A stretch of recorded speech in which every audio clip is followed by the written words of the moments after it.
So before we start, I have an apology to make to all listeners.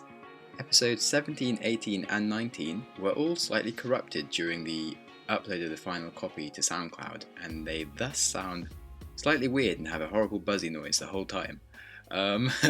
Pretty embarrassing. And the demos that I tested were all fine and that I sent to the podcast guest to check through. So we completely missed the mistake, and I finally found out and fixed the problem. And so I'm just very sorry that it happened at all, and that any of you even listened to the podcast kind of amazes me. And so I'm very thankful that you did, and sorry that you had to. And in the future, if you ever notice anything wrong with the podcast, please do tell me so that I can fix the problem, and then life is great and I don't get embarrassed again, and you get to listen to something nice and not annoying. And on a more positive note, this week on the podcast we have my interview with Marcelo Mesquita. Mesquita? I've never worked out how to say his surname. Marcelo, that's all I know. He is the founder and CEO of Intense Health, and it's a really fascinating podcast for two reasons. Well, number one, the guest. He just has a really cool background. So Marcelo is a sports scientist. He grew up in Brazil as a surfer, and he turned to bodybuilding when his mum got him a gym subscription at 14. He then opened his first gym as a 16-year-old and has been in the personal training industry for the past 20 years. In that time, he also got into martial arts and became a champion of some sorts in Taekwondo, as well as getting super into jiu-jitsu and more powerlifting. He moved to Canada and then to Australia with his partner Andrea, who is also his co-founder at Intense Health. So expect lots of interesting insights on health and fitness, how to start a business and working with your partner, as well as insights into growing up in Brazil and the complete failure of a true Brazilian attempting to live through a Canadian winter, which was just never going to work, quite clearly. Now, the second reason this podcast is interesting is because of the business that Marcelo runs. For a brick and mortar business that is basically just gym chains, it's actually really innovative, and it's set to redefine the way we all work out in the future. The training technique delivers the same results of 1 hour training a day, like 6 days a week, but instead it's only 20-minute sessions which you do twice a week. And I tested it, and I regret to say that not only does it work really well, but I now feel like a complete idiot every time I go to the gym, because literally doing weights now is not really the same anymore, and feels a bit depressing that I'm just wasting lots of time and being inefficient. So I really need this business to take over the world already, so I can use it when I'm traveling, and when I'm back in the UK I can go to the gym. And by the way, Marcelo happens to be an absolute beast of a man, and he's definitely a friendly giant, but he's ripped as hell, so it's clearly working very well for him, which is a good sign. Anyway, I'll let him go into the details, and we start the interview with his explanation behind the concept of Intense Health, the business. Yes, it's pretty much a combination of my experience in the fitness industry in resistance training and training individuals for 2 decades, plus my wife's experience in nutrition and dietetics. And she always worked with my clients as well in the past and now in Intense Health. So Intense Health started in the way that at one point in my career, I was doing too much and too often exercise and training a lot of sports. I was competing in jiu-jitsu, Brazilian jiu-jitsu, plus natural bodybuilding and powerlifting. But I started to experience some side effects from doing too much and too often exercise. And that was the case that I decided to stop a little bit, research, because I still wanted to have the performance and the body composition, the physicality improvements, but without any of the side effects that not only myself, but looking back, everyone that I could see doing too much and too often, amateur athletes, professional athletes, or just general population, eventually would experience some form of side effects. So the idea was finding a way that we could find the right dosage of exercise and application that we could get the most out of it, just the benefits and none of the side effects. And then we stopped maybe, I would say 6-8 months and just really started to dig deep into research and ask to a lot of people opinions and be really critical even to the information that we studied back in university. And then eventually got a good format for the protocol of training. And then we started to practice in myself and my wife and Andrea. And then we started to get better results. We measured. And then eventually I got to all my clients and said, look guys, now everyone's going to be training twice per week. 20 minutes each training session. You're going to spend less time, less money with me, but you're going to get better results. In 12 weeks, if you don't get better results, I'll give you your money back. Right? So that's how it started. Everyone got better results, and then they socialized and they communicate, family and friends. And then they started to send people in because people go, whoa, you lost that amount of weight, you're looking good, what are you doing? Actually, I'm training with this crazy Brazilian, and it's twice a week. It's hard, but you're super safe. You don't hurt yourself, but you work really hard. And then rest a few days, you come back and do all over again. You get strong. Then pretty much we had a good format, and we put in all the variables of the training room that we like to call training chamber.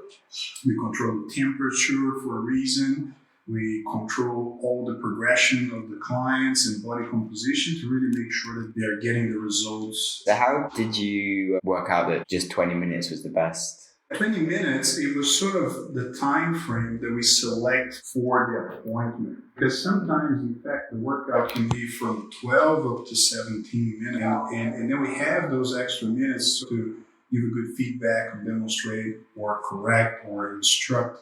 There's a lot of elements from when the client starts the session to the end of the session, but really understanding the concept of working out with intensity, not volume and frequency. So we're teaching breathing techniques and how to keep constant tension in the muscles and all the elements to really make sure that the client's taking the exercise to what we like to say momentary muscular failure, and that stimulates the mechanical changes. So there's a lot of educational process that goes with it, but 20 minutes, it's really, I would say, in now almost 4 years with Intense Health, I've never seen someone asking for more. Yeah. after this workout. And everyone that builds a little bit of muscle, they like it, right? They're stronger, they can perform better.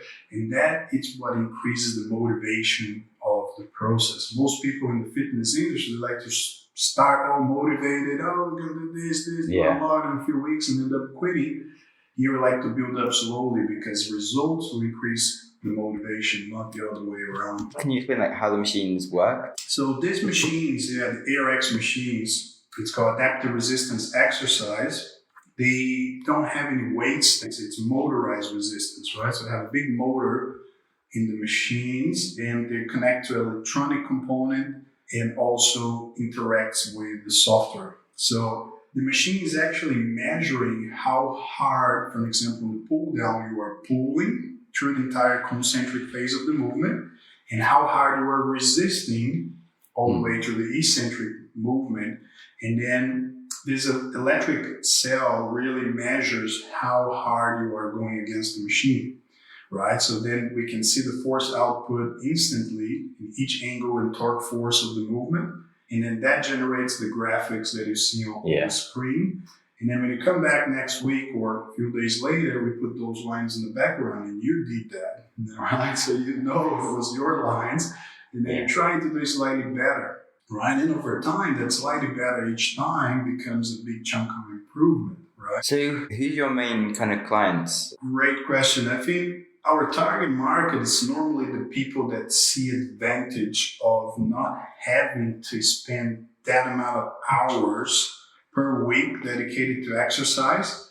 They see the 20 minutes appointment, they are gaining 40 minutes compared to an hour. You have more time, which nowadays we know for a fact that it's really valuable. So in a way, it's everyone that is target market, but our niche will be sort of the 30 plus or the busy executive or CEO, things like that. And they're just fun. A lot of people that come to us like, oh, I'm glad that I found you because I would never commit to the 4 hours that it takes in the gym. And that's what it takes. If you want to get results with old school bodybuilding protocols or lifting weights, it's at least 4 hours.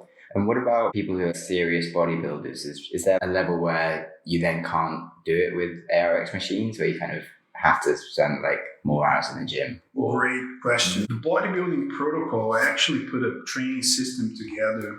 The name of the training for all the clients called Interlude, right? So then we customize.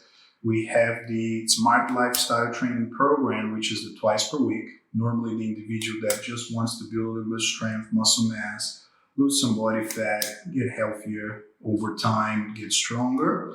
And then the successful lifestyle training programs 3 times per week is the individual that wants a little bit more, really understands the concept of resistance training already. First, he needs to spend some time doing it twice per week, and then we can ramp up to 3 times. And then we also have the max results, which is the 4 times per week. And I can definitely say that would work for natural bodybuilding big time. Yeah, is that what you do? Yes, sometimes I do the 4 times, but eventually, if I do that over 2 or 3 weeks, I sort of get to overtrain. Then I have to drop to 3 or 2, and then I bounce back up to 4. And I like to see bodybuilding as a lifestyle. You're always improving yourself, your capacity. I like to share with the clients, my personal goal is try to be better every decade that wasn't the decade before. So in my 20s, I was really good in performance, and in my 30s now it's more about density and more quality, and in my 40s I need to figure out how I'm going to do to make it even better. So you said it's mainly like CEOs and like doctors that use your service. So it's more like a price issue rather than just mindset, do you think? I think that's a factor, yes. We are really premium. We want the people that really can understand that it's private, it's one-on-one. We call it even private training, not personal training anymore. If you go to a 6 p.m. Session with your personal training in the gym, you got to understand what I'm talking about. And here, the chamber, it's very unique. There's no distractions. That 20 minutes appointment is your appointment, right? And the focus is all on you to get the most out of it, right? And what we see over the years as well, it's that frequency and consistency with training. Over time, it's very valuable in terms of delivering best results. Yeah, sure. When I did the trial yesterday, I was pretty convinced, and I kind of already have a vision of what the future will be. But I was interested to hear what your vision is for the future of fitness and health. Fantastic. I think there's a lot of things shifting in the industry in terms of a few years ago, we had this boom of 24/7 gyms, right? They're open 24/7, or these big health clubs. You go in and you can play sports, you can do sauna, swimming. But exactly, those massive gyms, big box gyms, and now we see those kinds of businesses struggling a little bit, right? Because they need that volume of people coming in, and sometimes it takes a long time so they can start to break even and be profitable, because the investment's quite high as well to start a business like that. So I see in the next 5 years or so decreasing the number, a lot of these massive gyms and 24/7. Now people start to realize that there's no benefits of just put a bunch of machines in the room and go for your life, no instructing or without any idea of how to use it or progress over time. They're just realizing that doesn't cut it. Even though it's cheap, they can pay the whole year, but then they show up 3 or 4 times in the entire year. So I see a lot of shifting towards to the boutique type of studios happening. People searching more and more for specific professionals in terms of adding value in investing more, but definitely getting the results that they're looking for, because the other strategies around, they were really poor in terms of delivering results. So I can see a lot more, and that's why we're sort of leaning towards to the private training, creating this new category on the fitness industry. We like to call the training room training chamber, which is really enclosed, and technology is a big thing. I see a lot of more companies in the future developing motorized resistance. Now people are starting to pay attention in the capacity of these machines and what they can do. And for me, it was just a no-brainer once I went to Texas and tried these machines, because I knew it could be something really special. But this last prototype was just amazing. It works really well, right? Yeah, it was insane. I was just like, whoa, how is this just like killing me in like no time at all? That's why we often say people need to experience. It's actually even a step ahead of the whole high-intensity community, which uses gravity base and sometimes good machines. I'm a big fan of exercise machines. I test them all. But this machine's ARX is just I stepped forward in terms of allowing people to go really hard and understand the concept of working with intensity straight out of the bat, straight out of the beginning, right? Most people with proper high intensity training, they have bad experiences because they're not training hard enough. In CrossFit, you've got to spend like 15 minutes warming up, and you're like, you've already done the workout here. Exactly. Yeah, so there's a lot of, I would say, applications that become easier with ARX because it's simple. It's compound movements. You pull what you resist against, not much technique involved, but then you can focus on what really matters, which is the effort that is required. Yeah, it's really cool. The concept of future trends, what's expensive today will be commonplace in the future. It used to be taking a plane somewhere was really expensive, only rich people would do it. And like now, everyone just flies everywhere. Exactly. And you still, even on the airplane scenario, you still have, different classes on the same airplane. Yeah, it's the same airplane. They have the first class, you have the economy, and it's still taking you to the same destination, right? So people, sometimes we go to the gym and then we say we are the first class fitness because we just look at all the variables. I would say the reason is all results, right? People that come in first day, I'm always the first one to contact them, and it's all about results. Once they have a little bit of results, they want more, and that's why they stay. But if they wouldn't, it wouldn't be a good business model, right? So it must be results-driven business. Yeah, the ideal case is I take a pill once a week and I'm super fit and buff. And the current case is develops that will be a billionaire. But you're about halfway in between the workout every day and this is so short. And it's an interesting point that you mentioned because sometimes some people have that idea, it's just 20 minutes ago that's the magic pill that I was looking for. Once they try, they say, no, it's actually less because they work extra hard. That's sort of, it's a natural selection of the, I would say, time wasters and people, once they come and try and say, no, you're going to have to work hard. You can't just sit there and take on fitness. You have to definitely do the work. Exactly. Do you feel like maybe in the future it'll come to the point where the cost will come down? If you want to get health insurance, it would be more effective to just do the RX training twice a week than it would be to not. I can see that definitely happening, and they will save a lot of money with people getting healthier by proper exercising and eating real food. But it's definitely, I can see a shift on that direction. It's going to happen. It's just a matter of time. But also gadgets. There's a lot of technology in the health industry in terms of gadgets that controls pretty much everything. Heart rate variability and gadgets in meditation and things like that. I see a lot of people investing quite a lot in those in the next 5 or 10 years as well. Yeah, what do you think would be the biggest? There's a few new gadgets in the industry exploring a little bit more photobiomodulation, which is light and cold therapy, which we know quite a bit now. And we actually have this gadget here, which is the Quantlet, which is one of the first that came out, which sort of controls a little bit blood flow through light and cold temperature. I think there will be a few more coming up. And there's different protocols that can enhance your sleeping pattern, performance, but it's really recent. Have you heard of Cocoon headphones? They sort of play noises, so in 5 hours sleep, you get the same as 8 hours sleep. Yes, which is pretty cool. There's another one, Muse, which is a device that you put on your forehead and like a glass, and then you connect to an app in your phone, and it measures the brain vibrations. And if you really, you put a headphone as well with the whole thing, and then if you're really agitated and thinking a lot, you hear sort of the storm weather. And then if you calm yourself down, starting to empty your thoughts, like trying to get to the benefits of meditation, then you start to hear florists and some other birds noise, which is pretty cool. We have that one as well. But with this gadget Muse, what it does is you can do it in 3 minutes.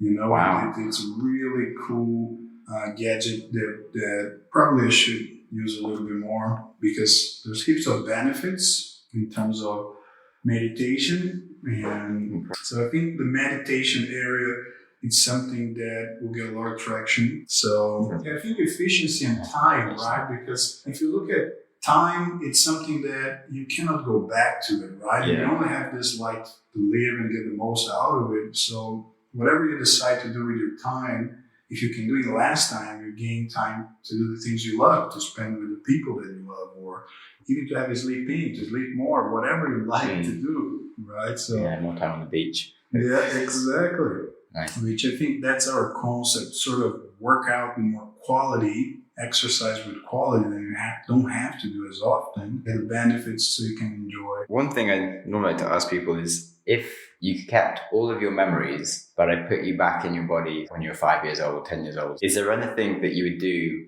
differently in your life? I think I would just try to find my wife faster. Yeah. Yes. It was just the best thing that ever happened to me, like find my wife. It's sort of, how did that happen? it was actually a Halloween party in Brazil. We were just partying hard and we ended up finding each other. We have seen each other a few times in different clubs or the gym that I used to manage back there. And that particular day just happened and we got together like 2-3 weeks. We moved in and then we knew it. It was just sort of one of those things. I know she's my best friend, she's my lover, she's my business partner, and we love each other so much. But in a way, sort of channel all my energies, to sort of build this mission in life and align that mission with passion. And it is just, I believe, the way that we love so much the process of growing the business and everything else. So I think it would just be the one thing that if I remember everything, I'll try to find her sooner. Super cool. And start the journey. Yeah. Do you never have any issues working together the whole time and living together? Well, I would say most people would find that challenging, but we really love it. I struggled a little bit first year, to be honest, because we were so into it, make it happen. And one had an idea, the other one had a different idea, would clash sometimes. But then eventually we got to the point, okay, you're going to be responsible for this, this, and this. I'm going to be responsible for this. And then if you decide, I can just give my opinion, but it's your call. And then once we set up those little rules in business, and it was just awesome. We started to work really well together. The business got a lot more traction. We did a lot of mistakes. We learned from it. We gained experience. But I think nowadays we wouldn't have it any other way. We work super well together. So, an example, I'll finish the day today. We'll go home. We'll talk business probably all the way to dinner. And then we sometimes we have to sort of try not to talk about business, whatever. Yeah. We love what we do. Let's keep doing it. Keep talking. So it's kind of mutual passion, and we see our life just, most people our age, our friends having kids. We have 4 kids at the moment, which is 4 clinics, and we just dedicate to help as many people as possible. So we keep holding back on having kids just so we can do more of what we really love. Cool. Can you explain the process of how you started the business? The beginning, when we decided that we wanted to build Intense Health, was pretty much 2 years of just saving and working really hard just to that goal. So we never actually got any loans or anything. We sort of started our dream business with planning. Yeah.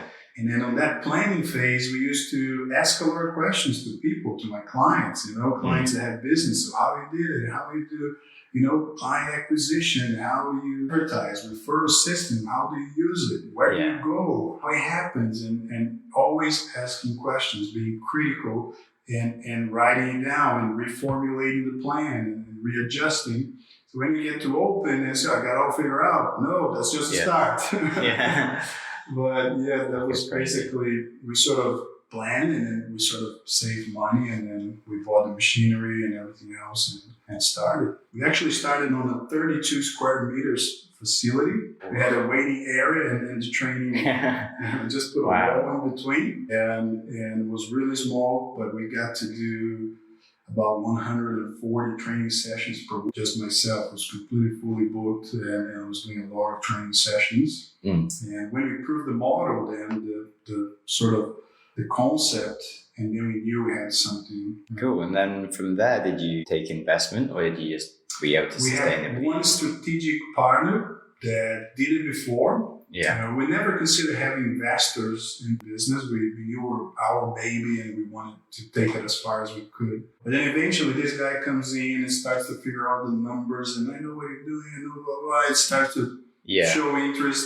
And one day I asked what he did and then he did it before, right? So he built a big business, several locations, and got to an exit strategy. We just considered him because we knew with him on the team, we would accelerate the time. Like what would take us 5-8 years, with him on board, it will be a matter of 3 or 4 years. Yeah. Is it worth it to have someone? And then we got to know him a little bit more, spend time with him, and then it will be a big plus to learn with this individual, which is one of the most successful entrepreneurs. He's younger than me. He's 2 years younger than me, and it's really brilliant for business. He started really early and then built quite a lot. So we got one investor, which is also a client. He got great results. He lost 15 kilos, put some muscle mass, and he really loves it. Rory is the strategic partner that goes in, sometimes negotiation and scalability, expansion, and all kinds of marketing ideas.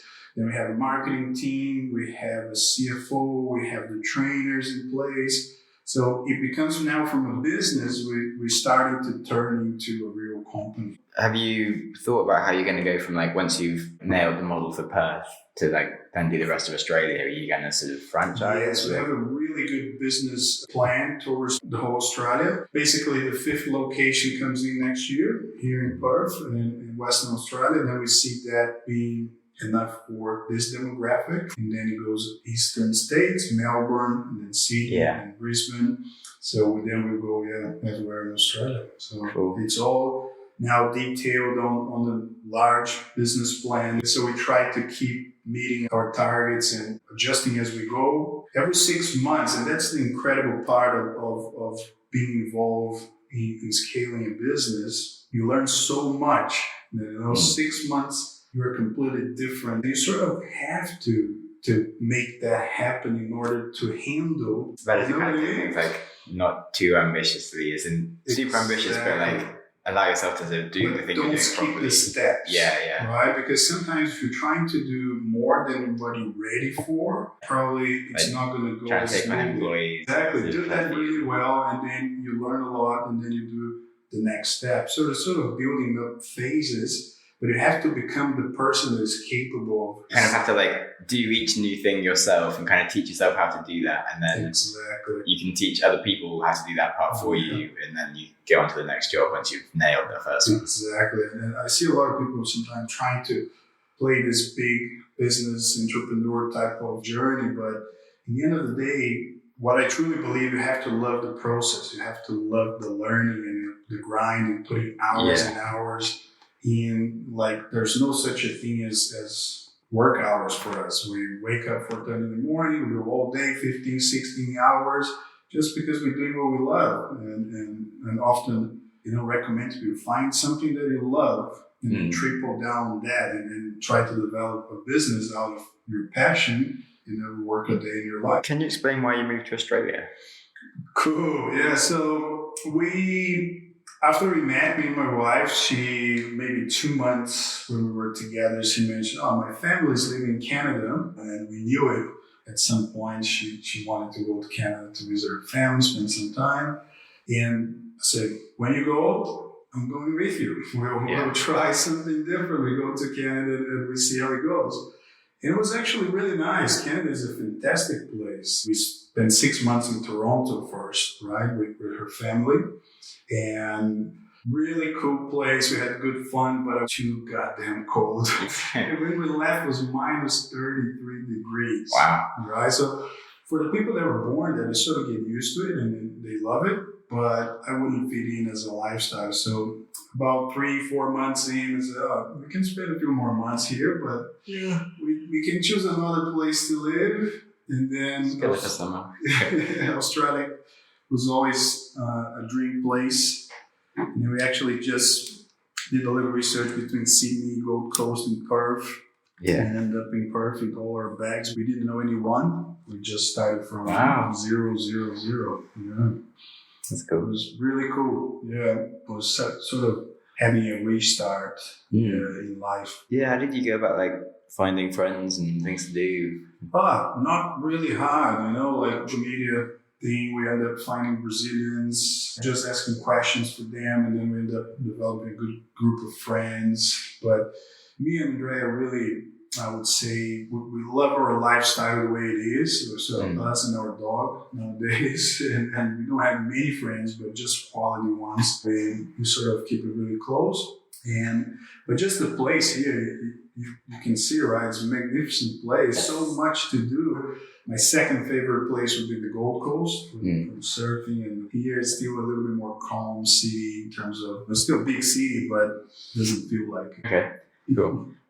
Do you have any favorite books? I would say Doug McGuff, Body by Science. It's a fantastic book. He puts a lot of thought in terms of questioning conventional wisdom, in terms of exercise, and redefining what is that is actually health, what is it that is fitness, what is it that is exercise, and put in a context where people can understand the concept of exercising infrequently, and it would be optimum for humans. He puts a lot of, and the terminology that he created called metabolic conditioning, which is global metabolic conditioning, right? Which is when the exercise is done properly, you're actually evolving as an organism, your whole function, all the subsystem, cardiovascular, flexibility, strength, muscle mass, it's all involved on that particular form of exercise, which is pretty phenomenal. I had read high-intensity books before. Body by Science was the one that really delivered for me. So you've done a lot of personal training for other people as a personal trainer, and now through your gyms, you kind of with people every day. What's the weirdest thing that's ever happened when you've been training someone? Oh man, there's some crazy stories. Back in Brazil, I used to own a gym with my parents, right? So they had, my mom was a ballerina, and she's quite a famous choreographer in Brazil. So she had this studio of dance, and it was quite like a big building. And one day I convinced my dad to sort of empty one floor, buy a bunch of gym machines and equipment, right? And I sort of put a little plan together. I was 16 years old, right? And I convinced him it would make more money having a gym on that floor than having those classes, right? Because it was great to have all those girls growing up, around, but I was never into dance or ballet. I was just into chasing girls. In that sense, it was great, but then, to do something, to spend more time there, I said, no, we need to put a gym together. And then he was sold on the idea, and we started a gym. So in that gym, it was just everything you can possibly imagine. But I think the crazy story, it was a girl that was just nuts, and she would speak with the TV and things like that. And she only would train with me. Yeah. And then eventually, something was happening on the TV. She started to talk to the TV. It was just crazy. Everyone was scared of that woman in the gym. And then I had this competitor like a few blocks away. Yeah. Right? And the greatest thing that happened was one day, actually, the same girl was sort of threatening one friend of mine, thinking that he was, her ex-husband. It was that crazy, right? So people were coming to me, we're not going to show up anymore, right? Because this girl's crazy. She ended up, hurting someone. And then I ended up convincing her that the other gym was better and they had more what she liked to do. We demonstrated exercise. That other machine that they have there is far better. You can do things and you can get so much better. And then she was sold on the idea, right? And she moved to the other gym. 2 weeks later, the owner calls me, "You mother." You send this girl here. You gotta say. So it was some cool stories in Brazil in the gym. Cool. And finally, if people want to get in touch with you, more active on Instagram, Intense Health, _health, and Facebook page, Intense Health, and the website's probably the best to get in contact. It's intensehealth.com. Here in Perth, we offer free trials for everyone that want to come in and try and have the experience. But yeah, all over the world, we have sometimes people contacting us, and we're really happy to help them out with some information or directions, because yeah, that's the mission. It's sort of putting the word out there and then demonstrating the kind of results that we can get with our particular format and business model. But those aha moments are really cool to see people realizing that you could get a lot more out of exercise. It doesn't require that much time every week. It's pretty fantastic. Yeah,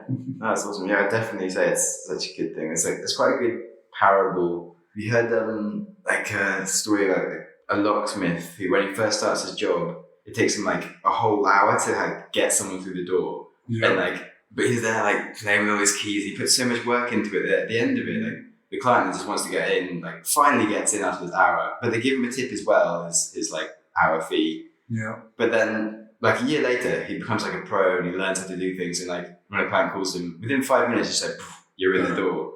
But then not only did they no longer give him a tip, they didn't want to give him the full fee for being called out because he's done it so quickly. And you're but you've got a way better service. You've been locked out of your house and you're in within 5 minutes versus getting in within an hour. Right. So he's just better and more efficient in delivering the whole thing. So he shouldn't be rewarded. Yeah, you should be paying him by twice as much. Exactly. So if you can deliver less time, it's actually giving you more time. It's actually giving you all the benefits. Less time is just a big benefit. And I think most people eventually will come to the conclusion that exercise is exactly the same thing. Doing more and more often is not the answer. More likely people end up hungrier and they're exercising to lose weight. So they do a lot of hours of exercise. They're so hungry after that. And they have to replenish all that energy.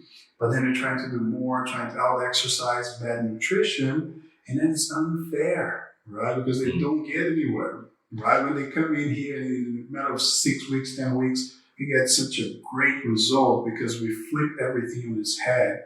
We sort of challenge them to unlearn what they knew about exercise. So everything you knew about exercise and nutrition was wrong. Right? Now we'll start again. By doing something completely different to get a different outcome. Right? We often explain doing the same thing over and over again and expect different results. The definition of insanity. Definitely.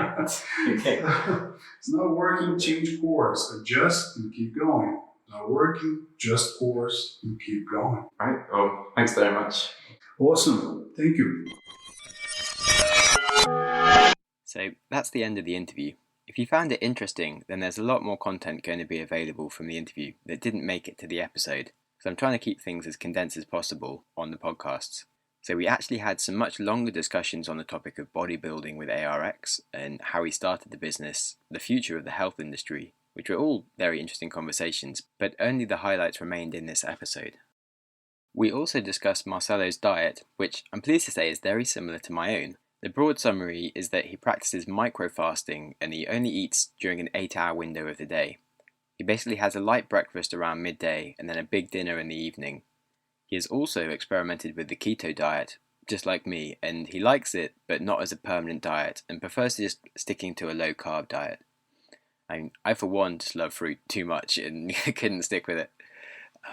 But we also find it quite amusing that lots of people think they're doing a ketogenic diet when they really aren't, because literally you can barely eat that much vegetables, and even peanut butter, which half keto dieters live off, you actually can't eat that much of if you're going to be true ketogenic. And also the fact that a lot of people get into the keto diet with the idea that suddenly a plate of bacon covered in butter is going to be really good for their health, and sadly that's just not true. It's even worse for your health if you aren't following the keto diet properly and you are getting the accidental carb in there and you just have a normal diet plus a buttload of crap. That's the worst. But even if you are following the keto diet, you still need to watch your calories and not eat ridiculous stuff that's just bad for you in general. And yeah, the calorie in, calorie out model does still apply even when you are on the ketogenic diet. And if you eat 4,000 calories of fat and you don't poo it out, you do have 4,000 calories of 4,000 calories of fat inside of you, which is not that useful unless you have a ridiculous metabolism or you're doing a lot of exercise. So only do keto for weight loss if you understand the fact that you have to eat a lot less food and less calories anyway. And as fat is such a high density source of energy, you actually have a much smaller volume of food to eat in a day than you do when you're eating carbohydrates, vegetables, and everything. So yeah, it's a dangerous one to dabble in if you're not doing it properly, and you should really be aware of managing it properly. Because yeah, the results are great when you do it properly. I'm not going to say anything against that. But if you want to hear more of those things, then the topics will be available on YouTube as separate videos. We did touch on price during the episode, and I'm sure you're interested, and I don't want to come across like a salesman, so I will be honest, the cheapest session you can get is an Australian dollars 59, which is like £35, 40 euros or 50 US dollars, and it goes up to 100 Australian dollars a session if you're just doing a single drop in and you're not part of any plan. So that is certainly expensive, and like Marcelo says, it is more of a first class service. But it's actually, well, I found it surprisingly less expensive than I was expecting it. I guess because of it is only a 20-minute session as opposed to a full hour session that you'd have with a personal trainer. The prices aren't that much more expensive than a normal price would be to have a personal trainer. And because you only have to do it twice a week, you could end up saving yourself money if you are someone that uses personal trainers. Obviously, if you just have like the cheapest gym membership, then it's a lot more expensive.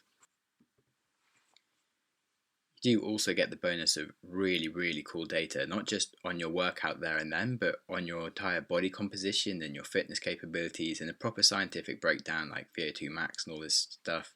So you can really track your markers over time, which is nice, and develop a whole plan around your body and the best food and nutrition for it, which you don't get with the normal gym.